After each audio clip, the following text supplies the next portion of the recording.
Hi, I'm Michaela Newton, an intern at the Covington News, and I'm here to discuss Black History Month with Councilwoman Janet Goodman. So, what does Black History Month mean to you? To me, Black History Month is, well, first of all, I don't consider Black History as just a month because I consider Black History as 12 months out of a year. But since this 1 month is set aside for it, it's a time to reminisce and think about those things that some of us has been through and some advancement we've made as a people. Right. And how long have you been in Newton County? Covington is my home. I've always been here. The only exception was when I was in school. Okay. So, through the years, how has Covington changed? Well, okay, I've seen a lot of changes because I grew up here. Like there were times when there were signs around the square. We were not allowed in the square. There were white-only signs in the square, on the water fountain and things like that. And I remember very vividly, there were no blacks working downtown. There were no, when they finally got some policemen in Covington, they could not arrest any whites, and they knew that. There were no elected officials in Covington until the late 70s.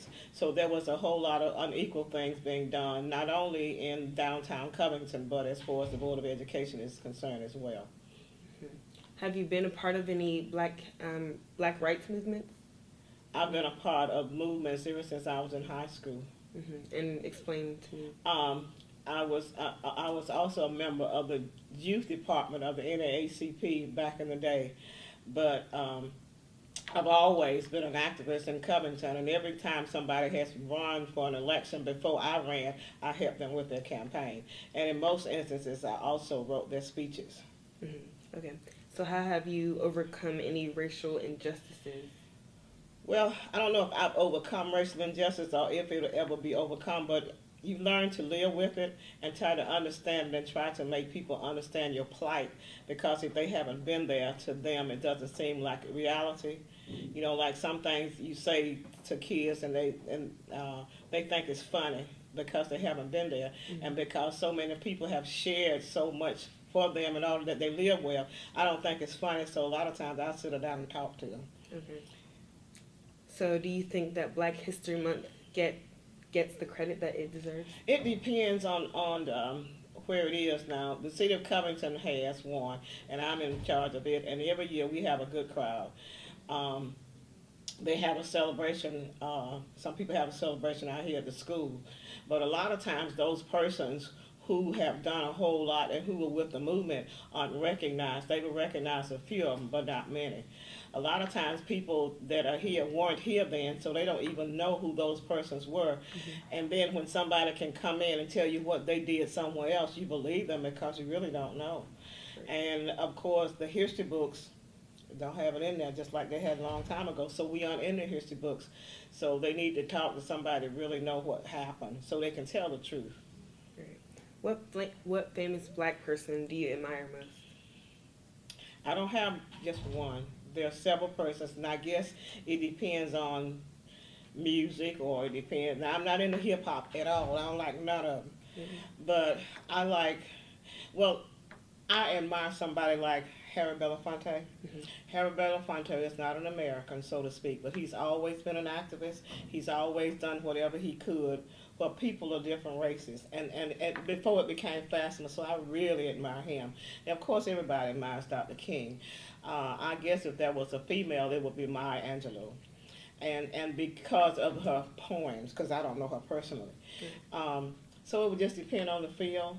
If it were somebody were to ask me what mayor in Atlanta I admired the most, that would be Maynard Jackson, because I felt like he did more for races. And then a lot of times when we had meetings, he was always there.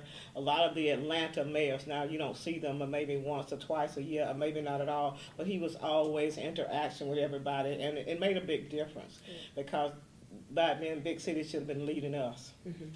So what has motivated you to become councilwoman and an activist in Newton County? Seeing the injustices and just not sitting back like a lot of people and complaining about things, but to be a part of the positiveness. Because, see, I could choose to be just as prejudiced as some people that I know, but I choose not to do that. And I choose to try to help things and just tell my story. Because a lot of people know I'm telling the truth. Some people probably don't believe it, because a lot of people were in their homes or other places, but I just chose to be positive rather than negative, because you can easily be negative when you've been mistreated by people, especially when you've done anything to them. So I just chose the opposite. Okay, so what is your story? Do you have a story? No, not really, not any particular story. But what I'm saying is, I've always tried to do what was right. I always try to tell the truth, and I'm an advocate for people recognizing the history of Covington. I'm an advocate for children knowing how important education is, because they don't know how important it is. They take it for granted. And you know for yourself, you can't be fussing about that. A long time ago, when we had teachers, they knew how hard it was, because they knew their struggles. They tried to teach us how important it was to listen and to learn, because we're going to need it. See, sometimes we didn't realize that till it was too late, but they knew. And that made a big difference. A lot of teachers now are not as committed as they were a long time ago, and they are not as concerned about the students as they used to be. Long time ago, they knew what they were paid. They were paid nothing like they are now, but they knew the importance of it, and they tried to make them understand that this is something you're going to need down the road, because you won't be able to get a job doing anything. You can't hardly get a job now. I know people got PhDs and I can't find a job. So you know you need it, but it needs to be in a field that's open, and it depends on the time. So I guess technology would be a good field to be in. And if you're a good lawyer, you could make a lot of money too. So do you have any additional comments or anything that you would like to say? No, I would just like to say that as far as Covington is concerned, Covington has come a long way. We had our first elected official in Covington in 1977. We have probably close to 20 elected officials in Covington now, and a lot of cities still don't have that. So we've come a long way. We've advanced a long way. There aren't many cities in the state of Georgia that have their Black History program.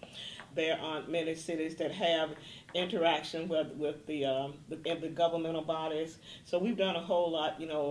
Years ago we did a whole lot together, the Board of Commissioners and the City of Covington, and like the industrial park we built. And we worked together on a lot of projects, and that has made a difference too, because in a lot of cities, county officials and city officials can't even go in the same room together and communicate. But we try to work together, and we made a lot of progress as a result. That's why we have all these businesses here in Covington now. And because Covington has gained the reputation, we've had persons who have worked with other big things. Like we had the guy who used to do the Olympics. He was living in Covington at the time that the Olympics was in Georgia, and he had a lot to do with things that happen here. And a lot of things happen here. People don't even realize it, because they consider Covington to be such a small town, and they think you don't know what's going on, and they don't think you know what's happening. And a lot of times when they find that out, then they're surprised. They don't know all the movies that have been made in Covington. They don't know the movie stars that have lived here, and things like that. People going to see Selma have no idea that the very first scene is in Covington. So a lot of things have been done here, and people have been recognized, and they don't realize it. And then a lot of potential we have here, people that here don't realize it. They don't know how often Tyler Perry has made movies here in Covington. And the reason why a lot of the movies are here in Covington, because they like these big old antebellum homes, and they welcome them here. So we have a lot of that too. So Covington has come a long way now. I don't know if we won't reach perfection, because nobody will, but as long as we continue to try, that's all we can do. Right. Well, thank you, Ms. Goodman. I'm Michaela Newton with the Covington News.